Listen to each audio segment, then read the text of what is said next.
Welcome, I'm Jon Caldara, president of the Independence Institute and your devil's advocate. Today, well, some pretty moral issues, so stay with us. Later on, we're going to talk about right to die and helpful suicide, I suppose. But first, what about your deep religious convictions? Deep Convictions, Stephen Collins wrote this book about, well, your religious rights. Now, before you get going on that, we're talking about all sorts of religious rights. What's the purpose of the book? Well, the purpose of the book really is to be a thrilling read for most people, but as they're having a thrilling read, my hope is they come to understand what religious freedom actually means versus what we just hear about in the media on kind of a regular basis. I've got my religious freedom, hands off my body. I got my religious freedom. I should be able to bake a cake if I want to bake a cake. I should go to the church I want to go to. Give me your definition. Religious freedom really, in my view, is a state of affairs where government plays no role in trying to either promote or inhibit religion. So what you end up with is a place where all of us are left on our own to figure out what our beliefs are going to be, but also we're left on our own to persuade one another, to teach one another, to proselytize to one another, to convert to one another based on the power of our teachings and the influence and the spirit people feel when they're around us. Government, as much as possible, stays out of it. I can't help but see it in political eyes because I'm a political junkie. And so I see things like people who come here who are Muslim and people who don't want them here, but yet progressives will say, no, we have religious freedom, we welcome them. Then I see conservative Christians going, our religious freedom is under attack, Jack Phillips being a perfect example. And this is wrong. We have the religious freedom to raise our kids the way we want to raise our kids, make sure that they're not being taught things we disagree with in school, whether it's evolution or sex ed.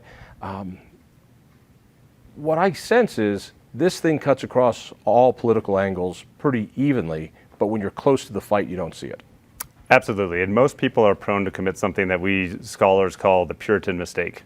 We talk about the Puritans and how they came here for religious freedom, right? And that's true, they did, but the reality is they came here for religious freedom only for themselves. As far as they were concerned, everybody else could just move out of Massachusetts, right?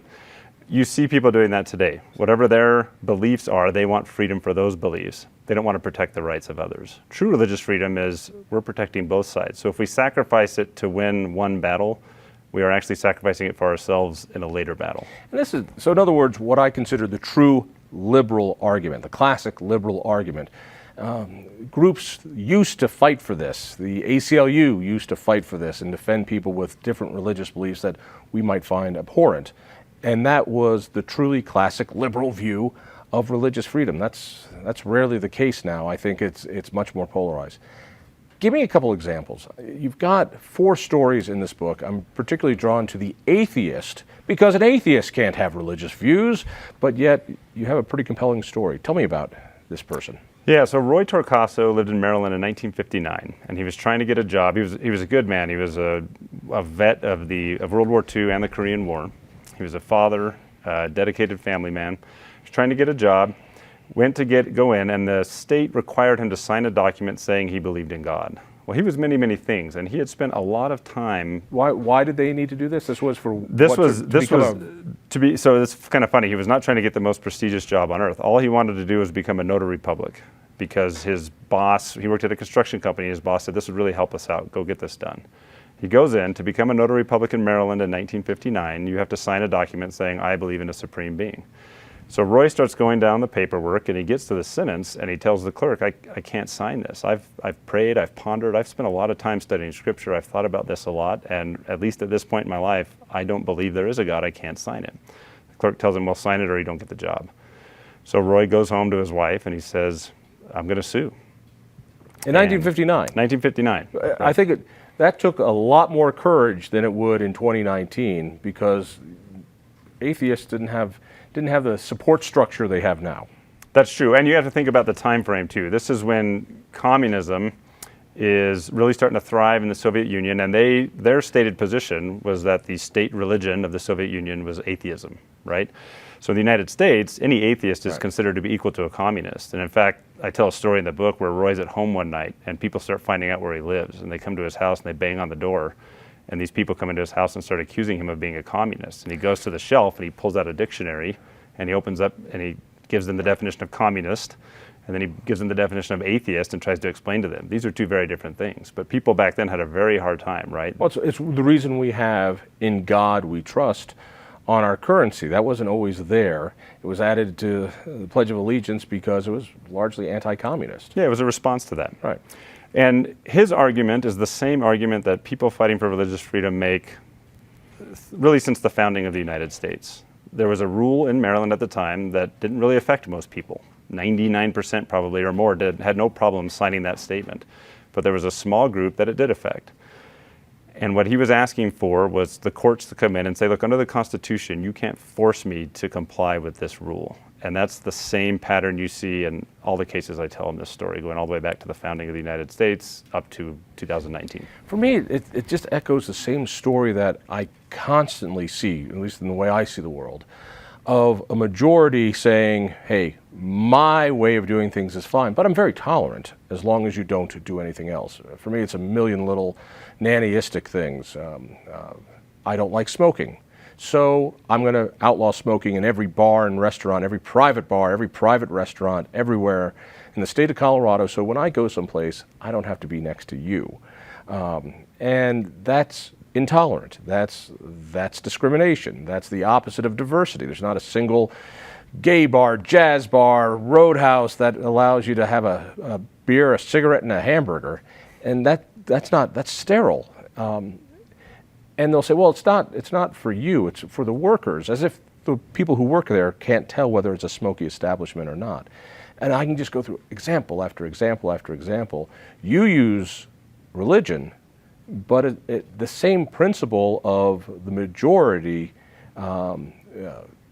making sure the minority doesn't offend them, it's classic. It is classic. And in most of these cases, it is a factor of the majority when they're passing something not really thinking about how it's going to affect the minority. Of course, there are some cases where the majority is intentionally targeting the minority, right? All of them, though, deal with some type of third-party harm. The majority sees some harm that they're hoping that they can address, and they're trying to address it. And if, unfortunately, along the way, if people who disagree with them are going to get shut out of civil society, too often the Puritan mistake is to not care.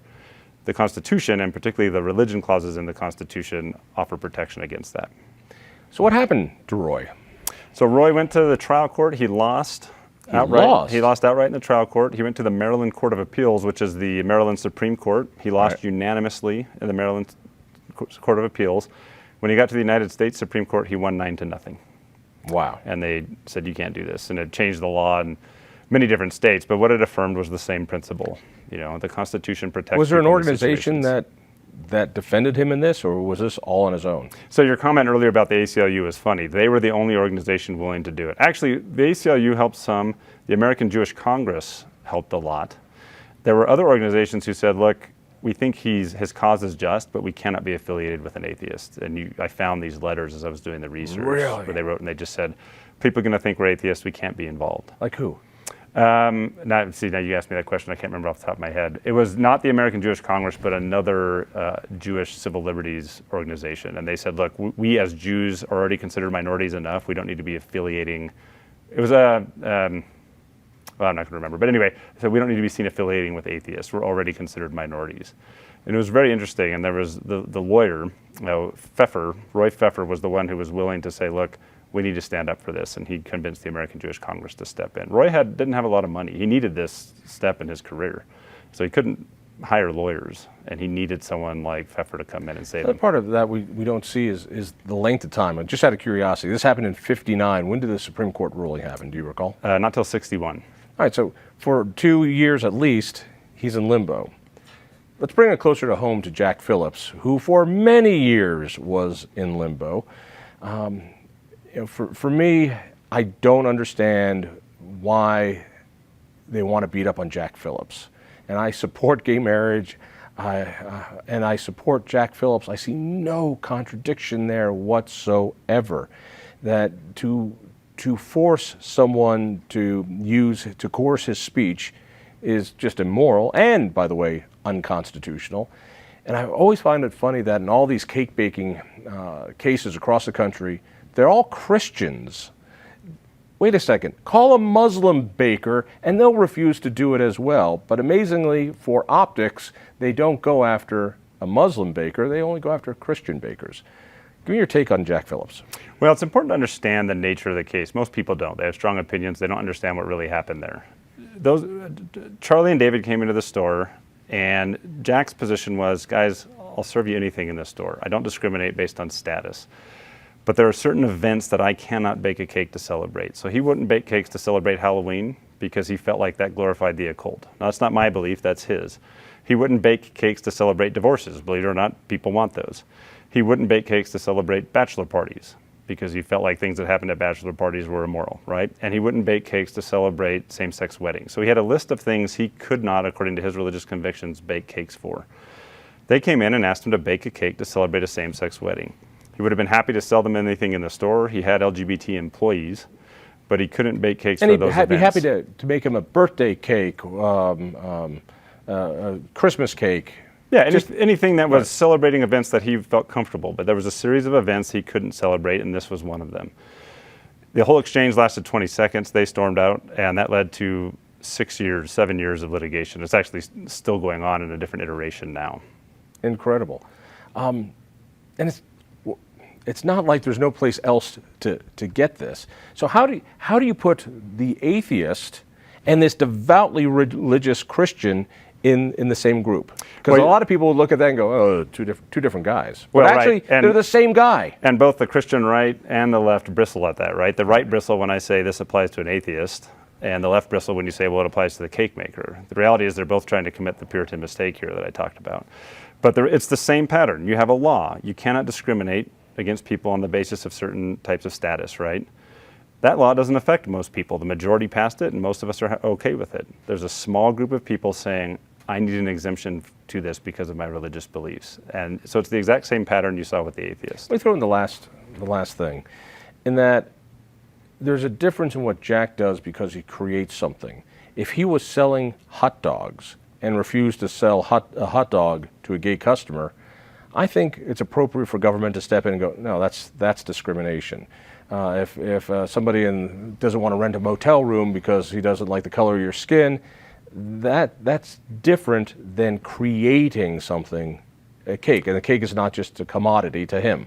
Am I wrong on this? Well, you're not wrong, but you're raising what academics and judges are constantly dealing with. Where do you draw the line? And I think where you just drew the line is a place where a lot of academics say that makes sense. If you're discriminating solely on status alone, right, just a person's status, not because of an event or anything else, the state has a compelling interest then to maybe override your religious freedom concerns and say you have to just serve people. But when it switches to forcing people to celebrate certain events against their will, that's when things change. Stephen, thank you so much. The book is everywhere, I'm assuming. Yes. And maybe even on Amazon as well. Yeah. If people want to get a hold of you, is there a good place to go? They can find my website, stephentcollis.com. Terrific. Thank you much. Stay tuned.